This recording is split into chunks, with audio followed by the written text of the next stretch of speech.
Hey guys, so it's Sunday. I'm going over to a family party to watch the Ravens game, and I'm going to be making my healthy version of boneless wings. So I thought this would be a great opportunity to show you guys my recipe of boneless wings, and then I'm also going to show you how you can track your macros when making a big meal.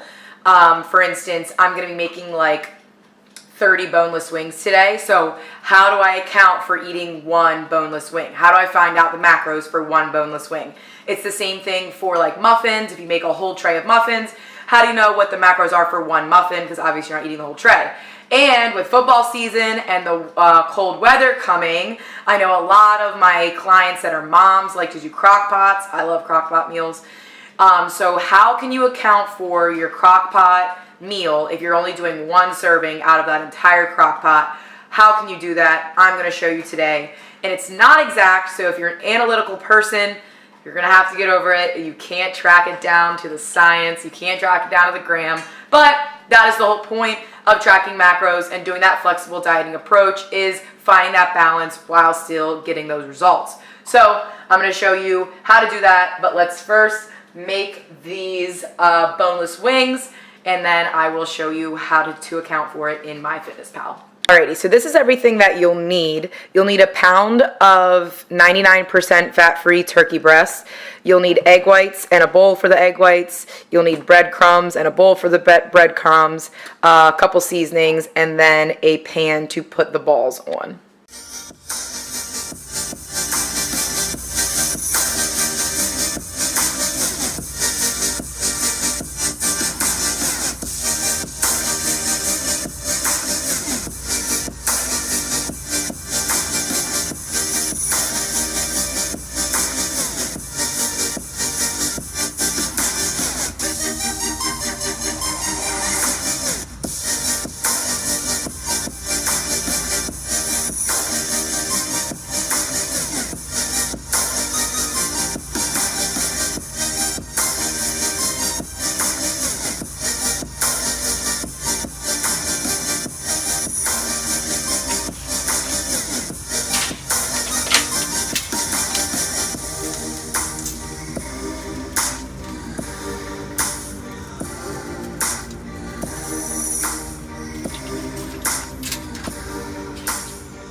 Alrighty, so now the balls are done. I actually got this idea and this recipe from a healthy turkey meatball recipe, but I just chose to do a boneless wing instead of a meatball. So you actually can do that same exact thing and then put it in a meatball marinade. Whatever you do with your meatballs, you can actually use these as meatballs. But I like buffalo sauce and barbecue sauce, so and they're very similar to a boneless chicken wing. So I'm going to toss half of them in buffalo, and then I'm going to toss the other half in barbecue. So as far as macros and finding like macro hacks, sometimes you have to spend that extra 2 minutes in the grocery store by just looking at the back of the nutritional labels. For instance, something like Sweet Baby Ray's barbecue is actually 22 carbs per serving, but this is only 12 carbs per serving, and it's really not that big of a difference taste-wise. So just sometimes taking that extra second is definitely worth it. So like I use this brand specifically for my barbecue just because it has better macros. So now I'm going to toss them in half and half.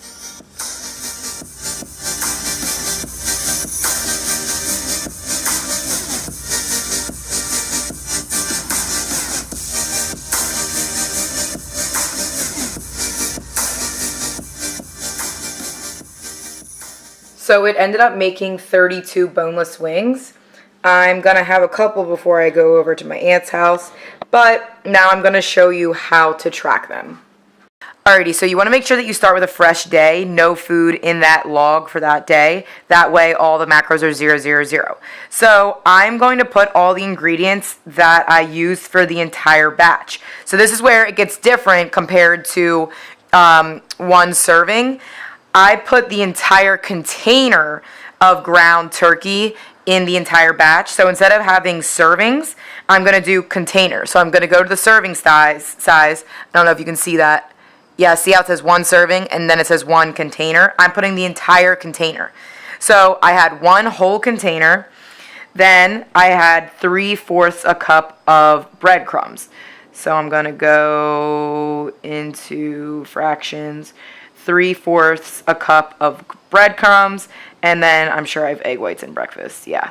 And then 80 grams of egg whites. Now, these are the 3 ingredients I used for that entire batch. So now I'm going to look at the macros of what those 3 things together are. So those 3 things have 33 carbs, 5 fat, and 125 protein. That's how much macros it was for the entire batch. And then we have 688 calories for the entire batch. Now, what I'm going to do is I wrote those down. So there's 33 carbs for the entire batch. I'm going to divide each one of these by 32 because that's how many balls I had. So if I divide 32, 33 is 1. 32 divided by 5 is 0.15.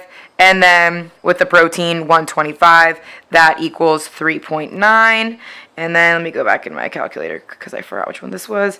688 calories divided by 32 is 21.5. So that means it was 1 carb, 0.15 fat, 3.9 protein, and 21 calories per ball because I divided how many balls I had, right?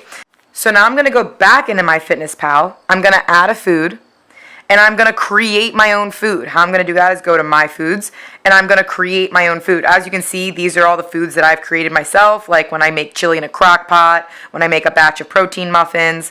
So I'm going to say create my own food. The brand name, Miranda, the description, wings, what is it, serving size, 1 ball is my serving size, and there was 32 balls in the entire batch. So I'm going to click OK. Now it's asking me for the macro breakdown and the calories. So I did the math myself. There was 21 calories. There was 1 carb. There was 3.9 protein. And there was 0.15 fat per ball. Now I'm going to click yes. I'm going to click OK.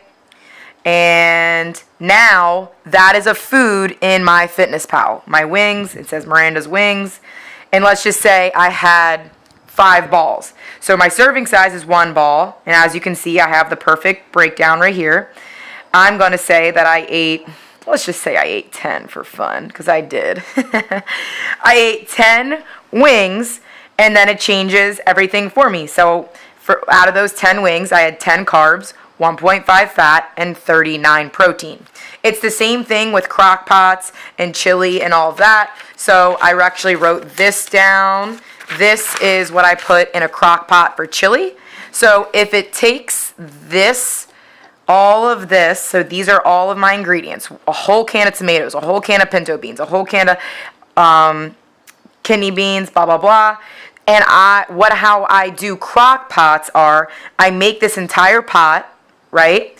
And once it's done, I actually dump it into another bowl and weigh out how much that entire batch weighed. So this, for instance, this was 3 pounds, and I know that there's 16 ounces in 1 pound. So if there was 3 pounds, there was 48 total ounces in my entire pot of chili.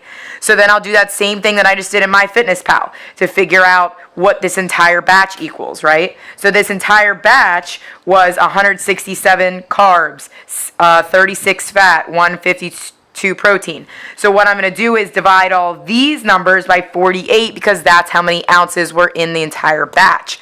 So when you're doing muffins, if you made 12 muffins, you're going to divide the entire macro batch by 12 muffins. Like I said, I did the balls, so I'm going to divide it by 32 because that's how many balls it made. You're basically just taking all the ingredients, figuring out what all the ingredients are for that entire batch, and you're dividing it by how many balls or how many muffins it made or how many ounces it made. So chili, chicken noodle soup, even spaghetti sauce, you're just weighing how many ounces and then you're dividing that. Now again, it's not always going to be exact. Yes, you might have chili one day and you have a little bit more beans in it today, and then the next day you might have more ground beef in it. It really does not matter. It doesn't really matter down to the gram. The most important part is that you are doing your best, tracking everything, and you want to live your life and enjoy good foods like chili and, homemade things, especially with this football season coming up. But yeah, if you guys have any questions, please do not hesitate to ask, and I will catch you next time.